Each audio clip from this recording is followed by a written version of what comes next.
Welcome. Tonight, let's settle in for one of the most powerful stories ever told. It's a short story, but it's one of the deepest. It's a story about restlessness, about arrogance, about breaking away from everything you know. But more than that, it's a story about what it means to come home.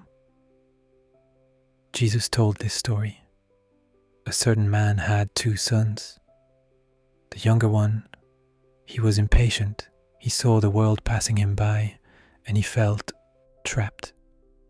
One day he went to his father with a request that was as bold as it was heartless. "Father," he said, "give me the share of the inheritance that is coming to me." We have to understand what this meant.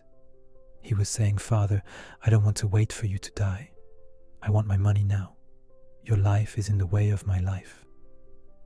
It was a complete rejection. And the father, in an act of shocking, painful grace, he agreed. The script says he divided his property between them. This means he likely had to liquidate assets. He sold off land, sold off holdings.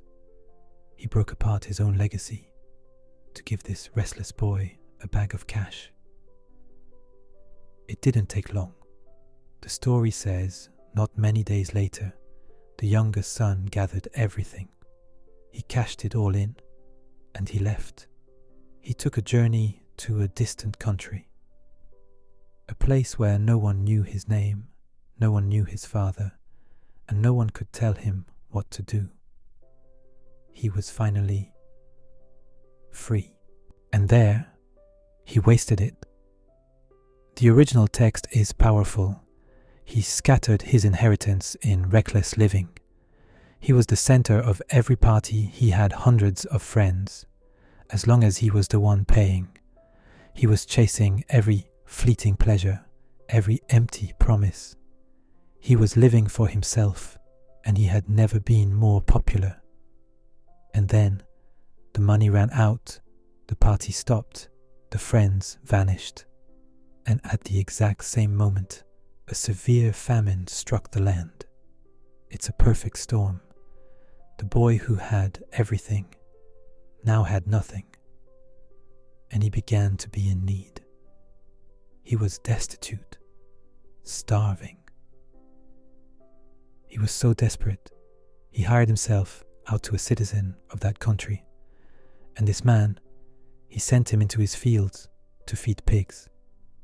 For a Jewish man, this was the ultimate humiliation. This was rock bottom.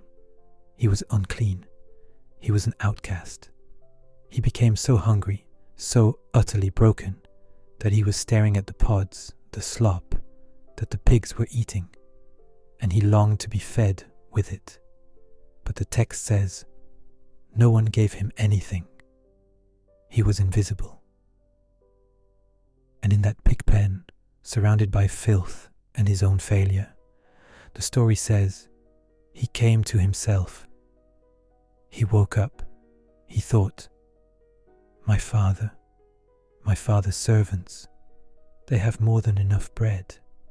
They live better than this, and I am here, dying of hunger. He made a decision. I will get up, and I will go back to my father. And he rehearsed a speech of a broken, humbled man.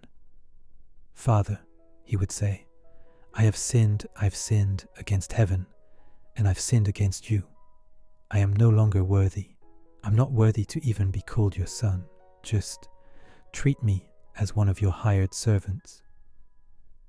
He wasn't coming back to be a son. He was coming back for a job. He was hoping for a cot in the servants' quarters. He had given up all hope of being part of the family, and so he got up, and he began the long, dusty, shameful walk home. And this is the single most important part of the entire story. But while he was still a long way off, his father saw him. This one line tells us everything. The father was looking. He hadn't given up. He was scanning that horizon every day, just hoping. And when he saw that familiar broken silhouette, he didn't wait. He didn't cross his arms. He didn't prepare a lecture. The text says he felt compassion and he ran. In that culture, an old wealthy patriarch did not run. It was undignified. He didn't care. He ran, and he threw his arms around his neck and kissed him. He gave his son forgiveness before his son even had a chance to apologize. The boy, he tries to give his speech. Father, I've sinned. I'm not worthy. But the father, he cuts him off. He's not listening to the I'm not worthy part. He's shouting to his servants, quick, bring the best robe and put it on him to cover his shame. Put a ring on his finger to restore his authority as a son. Put shoes on his feet because only slaves were barefoot. And bring the fattened calf. We are going to celebrate. And the father says this, for this son of mine, he was dead and is alive again. He was lost and is found. That's the story. It's a story that reminds us that no matter how far you've run, or what you've wasted, or how lost you feel, there is a Father who is not angry. He's just waiting. He's watching the road, ready to run. Listen that thought tonight. If this story was a blessing, subscribe and join us. We post new cinematic stories every week. Sleep well.